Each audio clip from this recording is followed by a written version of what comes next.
আসসালামু আলাইকুম সুপ্রিয় ভিউয়ার্স, আপনারা যে জায়গা থেকে আমার সঙ্গে আছেন আপনাদের সকলকে আন্তরিক অভিনন্দন। সবুজে শ্যামলে ঘেরা কৃষি বাংলার প্রাণ, কৃষক সুখে থাকলে সুখী বাংলার জনগণ। গত মৌসুমের তুলনায় চলতি মৌসুমেও হাওরে বাম্পার ফলনের আশা করছেন স্থানীয় কৃষকরা। গত মৌসুমের তুলনায় চলতি মৌসুমে বাম্পার ফলনের পাশাপাশি দামেও তুলনামূলক ভালো। তবু কেন এখনো আবাদি জমিতে চলে অনাবাদ, আর এই অনাবাদি জমিতে ব্যতিক্রমী এক আবাদ, বুড়ো জমিতে এখনো ঘাসের আবাদ। আর এমনটি দেখা যায় কিশোরগঞ্জ জেলার বৃহত্তর হাওর জোয়ানশাহী হাওরের বুকে। আর এই জোয়ানশাহী হাওরের বুক থেকে আমি আপনাদের সেই চিত্র তুলে ধরছি। আলিজাম সেন জেলা কৃষি সম্প্রসারণ অধিদপ্তরও একই তথ্য প্রকাশ করেছেন এবং সহমত প্রকাশ করেছেন এই বিষয়ে। শুনুন বিস্তারিত কৃষকদের মুখ থেকে কেন তারা ব্যতিক্রমী আবাদ ঘাস আবাদে লাভবান, আর এই ঘাস আবাদে লাভবান পাশাপাশি গরু মোটা তাজাকরণ করে তারা ব্যতিক্রমী স্বপ্ন দেখছেন হাওরের বুকে। এমনটি জানতে আমার সঙ্গে থাকুন। নাম কি? আমার নাম আলী হোসেন। আচ্ছা, এই হাওরে কত একর জমি আছে আনুমানিক? আনুমানিক 5,000 কানি জমি আছে। 5,000। এই হাওরের নাম কি? নাম হইলো এটা হলো বর্তমান যে জায়গা আছে জি। এটা হলো বিশাখ। এরপরে তৈল আপনার খামার, হ্যাঁ। এরপরে তৈল হুইনমারি, এরপরে তৈল আপনার চিনাদি, এরপরে হাফমারি, লাওয়াজুলা এবং আউনি। এই টোটালটা কি মিলে কি বলে? এটা হলো জনসাই হাওয়া। আচ্ছা, এই হাওরে কি পরিমাণ জমি অনাবাদি আছে এবং যে জমিতে গাছের চাষ করা হয়? ধরুন আমরা 5,000-6,000 কানি ক্ষেত করতেছি, আর 1,000-1,500 কানি ক্ষেত আমরা প্রতিতে আছে গরু বছরের গাছ। ও গরু বাস। ধানে পড়তে বনে না, ও যেই ধানে পড়তে বনে না, বৃষ্টি হইলে অনেক দর বৃষ্টি বইলে জায়গা। তার মানে হচ্ছে ঘাসে আপনার খরচ নাই, লাভ। লাভ মানে গরু ভালি গাছের। ওই ভাই, আপনার কি এই ঘোড়া দিয়ে কি ঘাস নিয়মিত ঘাস নেন? হ্যাঁ জি। এ ধানও নেন? ধান নেই, আবার সার আনি, জ্বালা আনি। এই ঘোড়া দিয়ে? হ্যাঁ, ভাই, আপনার নাম কি? মোহাম্মদ আজিজুর। এই হাওরে আপনি কি করেন? গরু পালি। কয়টা গরু পালেন? 14টা।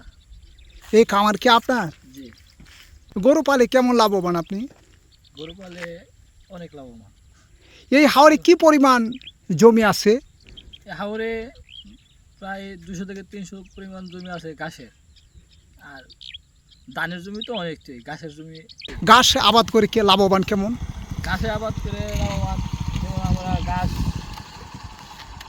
গরু রাখা হইতে পারি, ঘাস আবার বিক্রিও করতে পারি। যেমন ধান আবাদ হয় না, পানি লাগে বেশি, পানি দিতে গেলে পানি দিয়ে ধান আবাদ করা যায় না।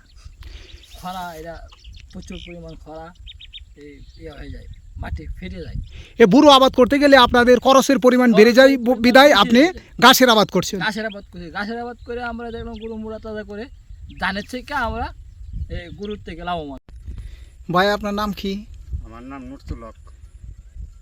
এই ঘাস কোথা থেকে নিয়ে আসছেন? এই কামারাতে। হাওর থেকে? কয়টা গবাদি পশু পালেন?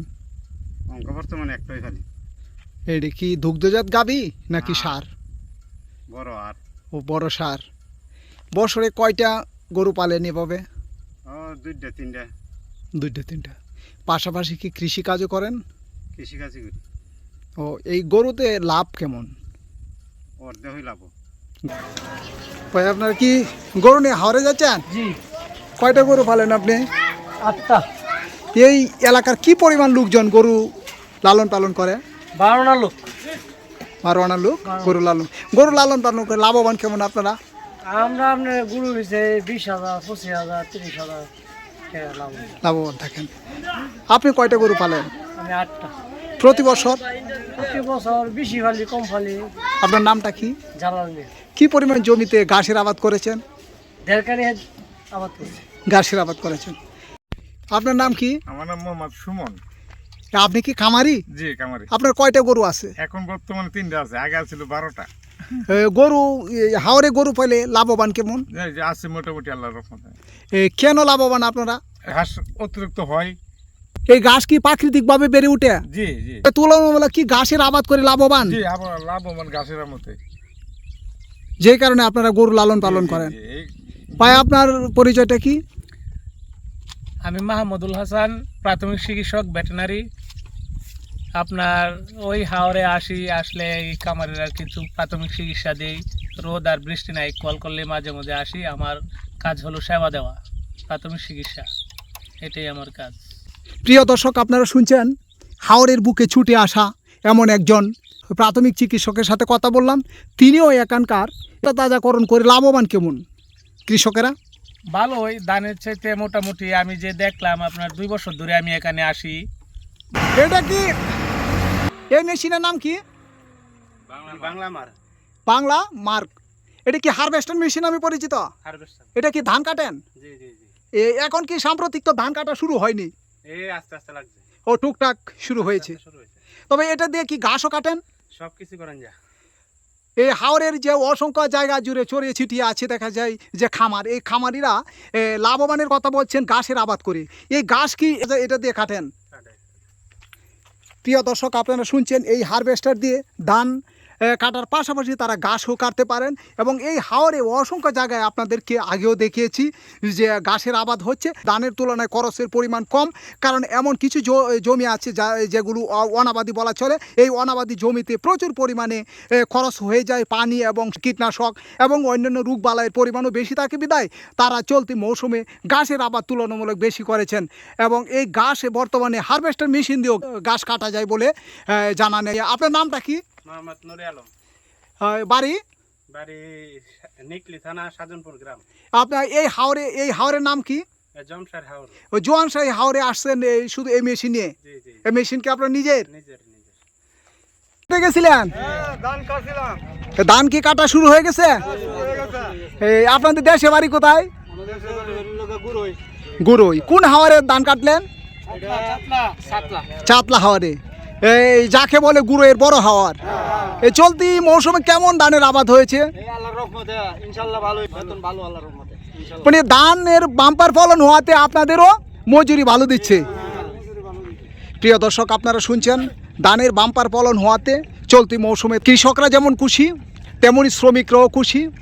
ধানের বাম্পার ফলনের ফলে তারাও শ্রমের মজুরি পাচ্ছে ভালো। শুভকামনায় আবারও দেখা হবে সেই কৃষকদের সাথে, কৃষাণীর সাথে, কৃষকের সাথে, শ্রমিকদের সাথে কথা হবে। সে পর্যন্ত আমার সঙ্গে থাকুন। ধন্যবাদ আলী জমশদ ভাই। আমি অবিরত সাইসুর ইউনিয়নের চেয়ারম্যান শামসুজ্জামান চৌধুরী। আমি হাওর এলাকার নিকলু উপজেলার অধ্যুষিত হাওর ইউনিয়নের হিসাবে চিনে যেটা সাতিশর কৃষি প্রধান আমার ইউনিয়ন। এই হিসাবে কৃষকদের স্বার্থটা আমার বড় দেখতে হয়, আগে দেখতে হয়। কারণ আমার আগামী অল্প দিনের ভিতরে বৈশাখ মাস শুরু হতে যাচ্ছে এবং কৃষির বাম্পার ফলনে আমরা আশা করি, যদি প্রাকৃতিকভাবে কোনো বড় কোনো বিপর্যয় না ঘটে, ইনশাল্লাহ আমরা বাম্পার ফলন পাবো। তবে কিছু সমস্যা আছে, এগুলো কর্তৃপক্ষের দৃষ্টি আকর্ষণ করি। সমস্যাগুলো হচ্ছে যে অতিবৃষ্টির কারণে অনেক বাইরে জমিতে পানি জলাবদ্ধতার কারণে অনেকগুলা জমিতে আপনার গাড়ি বা ট্রাক্টর যাই বলি মাল সহজে আনা নেওয়া করতে খুব কঠিন হয় বৃষ্টির পানি জমার কারণে। এইগুলো যদি শহরে 2-4টা খাল করা হয়েছে আর 2-4টা খাল বাকি আছে, খালগুলো যদি আমরা খনন করতে পারি কর্তৃপক্ষ সহযোগিতায়, তাহলে আমরা কৃষকের জন্য বড় ধরনের অর্থনৈতিক একটা উপকার হবে। আর আমরা পাশাপাশি গরু মোটা তাজাকরণের আমরা বড় একটা আমরা কৃষি শিল্প বলতে পারেন। এখানে আমরা হাজার হাজার গরু হাওরে কৃষি গরু মোটা তাজা করার পরে আপনার হচ্ছে যে আমরা কর্তৃপক্ষ দৃষ্টি আকর্ষণ করি, যদি আমাদের পশু কর্মকর্তা গরুদের সুস্থতার জন্য কিছু কর্তৃপক্ষের আমরা সহযোগিতা চাই এবং থানা ভারপ্রাপ্ত কর্মকর্তার দৃষ্টি আকর্ষণ করি যাতে গরু চুরির হাত থেকে আমরা মুক্তি হইতে পারি। আমাদের এটা তো জেলার সবচেয়ে বড় বৃহৎ হাওর, আর এই হাওরের নাম কি? জোয়ানশাহী হাওর। জোয়ানশাহী হাওর। এই জোয়ানশাহী হাওরে কি পরিমাণ লোকেরা গবাদি পশু পালন করে? আমি জোয়ানশাহী হাওর তো কয়েকটা থানা নিয়ে নিকলি, অষ্টগ্রাম, বাজিতপুর, মিঠাইমঠ প্রায় 4-5টা থানা নিয়ে এই জোয়ানশাহী হাওরটা, যেখানে আপনার 20 কিলোমিটার বেদের ভিতরে কোনো আর গ্রাম বলতে কোনো ইয়া নাই, সাতিশ্বর বিথি আর নাই। এটা বড় হাওর। এটা কি পরিমাণ গবাদি আমার এটা পুরা আমি সঠিক না বলে একটু আন্দাজ করতে পারি। আমার গ্রামে যদি প্রায় 50,000 গরুর উপরে থাকে। এই হাওরের এই এলাকার আমার হাওরের মধ্যে 50,000 গরুর উপর থাকে। তাইলে আপনি ধরে নিতে পারেন আরো এই হাওরের মধ্যে 2-3 থানালে বিভিন্ন জিরাতি বলে ভাষা বলে বাতান বা জিরাতি বলে। এই হিসাবে আমি হাওরের গরু মোটা তাজা করার জন্য অত বড় একটা শিল্প আমার মনে হয় বাংলাদেশে আছে কিনা আমার সন্দেহ। তাই এটা রক্ষা করার জন্য কর্তৃপক্ষ দৃষ্টি আকর্ষণ করে আমি ধন্যবাদ আপনাকে। ভাই আপনার নাম কি? আমার নাম হচ্ছে আইনুদ্দিন। আপনি কি গরু লালন পালন করেন? জি, কয়টা গরু? আমার 6টা। কত একর জমিতে আপনি এবছর বুড়ো আবাদ করেছেন? আমি আমার নিজস্ব 2 একর সম্পত্তির উপরে আমি 6টা গরু করছি। মোটাতাজাকরণের প্রস্তুতি নিয়েছেন। প্রকল্প করছি। যে গাছ চাষ করে আপনি কি লাভবান? ঘাস চাষ করে মানে কৃষিকাজ করলে আপনার এই যে পানি সেচের অভাব থাকে, যেই জায়গাটা আমরা যে ঘাসের করি, তেলের দাম বাড়তি, যোগাযোগ অনেক সময় বিচ্ছিন্ন, বৃষ্টি বাদলে ওই যে রাস্তাঘাট সময়ে তল হয়ে যাওয়াতে, ধান আনা ক্যারিং খরচ বেশি হওয়াতে মানে অতিবৃষ্টির ফলে পানি জমাটবদ্ধ হয়ে যায়।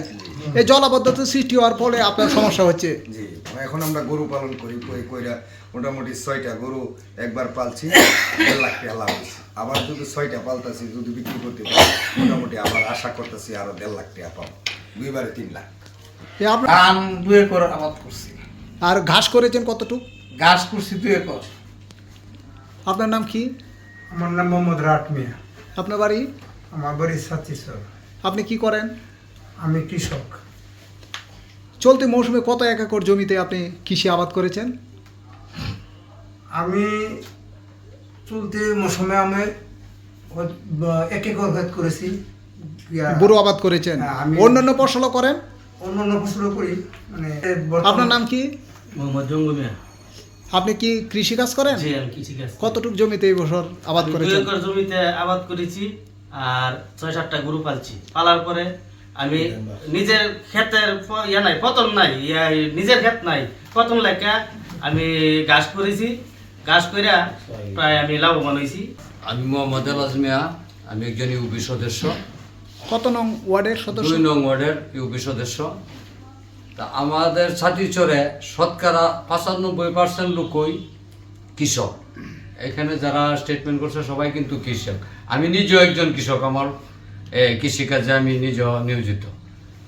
তা আমাদের হাওরে যে সমস্যাগুলি আমাদের চেয়ারম্যান সাহেব বললো, এর মধ্যে রাস্তার দুইটা জায়গায় 2টা ব্রিজের অতি জরুরি দরকার। যে ব্রিজটির কারণে হাওরের মানুষের যাতায়াতের সমস্যা বিঘ্ন করতেছে, ধান মালামালা আনতে খুব সমস্যা হইতেছে।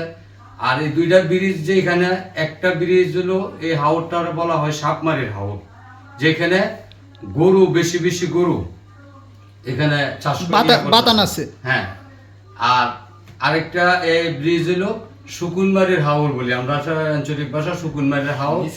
হ্যাঁ, নিষেধা যে রাস্তা আছে, যদি সাধারণত বৃষ্টি হয় তখন কৃষক এই সমস্যায় পড়া যায়, জোয়ারের পানি হইতে যায়। যদি এই 2টা ব্রিজ করা হয় আর একটা রাস্তা আছে, এই রাস্তাটা যদি পাকা করা হয় তাহলে কৃষকের জন্য অনেকটাই সুবিধা হবে, কৃষক লাভবান হবে। আপনারা কি কৃষি আবাদ করেছেন? জি। কত একর জমিতে আবাদ করেছেন? আমি 2 একরে বড় আবাদ করেছি, 1.5 একরে ভুট্টা আবাদ করেছি। এই আপনি গরু লালন পালন করেন? আমার একটা ছোট্ট গরু ফার্ম আছে। কয়টা গরু আছে? আমার 7টা গরু আছে। আমি 1.5 একর জমিতে আপনার ওই ঘাস ক্ষেত করেছি। আপনার নাম কি? আসসালামু আলাইকুম, আমার নাম মোহাম্মদ মুর্শিদ মিয়া। আমি একজন কৃষক, গরুর ফার্ম আছে। আমাদের হাওরের একটা বৈশিষ্ট্য আছে, দুধ খুব কম দামে পাওয়া যায়। প্রচুর দুধও বাহির থেকে আইসা দুধ লোকেরা ট্যাঙ্কি বইরা দুধ নিয়ে যায়। আমাদের দেশে সুস্বাদু দুধ 40 থেকে 50 টাকা কেজিও দুধ পাওয়া যায়। বর্তমানে কত দাম আছে 1 লিটার দুধের? হাওর থেকে আনলে 40 টাকা কেজি আলাদা, আর বাজার থেকে নিলে 50 থেকে 60 টাকা লাগে। খুব ভালো দুধ। নাম কি? আমার নাম মোহাম্মদ জয়নুল আবেদিন। আপনি কি করেন? আমি মাদ্রাসা শিক্ষক এবং মসজিদ ইমাম হিসেবে আমি আমার বাড়িও এই দেশেই। মোটামুটি আলহামদুলিল্লাহ আমাদের দেশে অনেক উন্নয়ন হয়েছে। ভাই আপনার নাম কি? জি, ইমরান হোসেন। ও, ঘাস কোথা থেকে নিয়ে আসলেন? জি, আমাদের লাখ থেকে নিয়ে আসছি। ও, আপনারা ঘাসের চাষ করেন?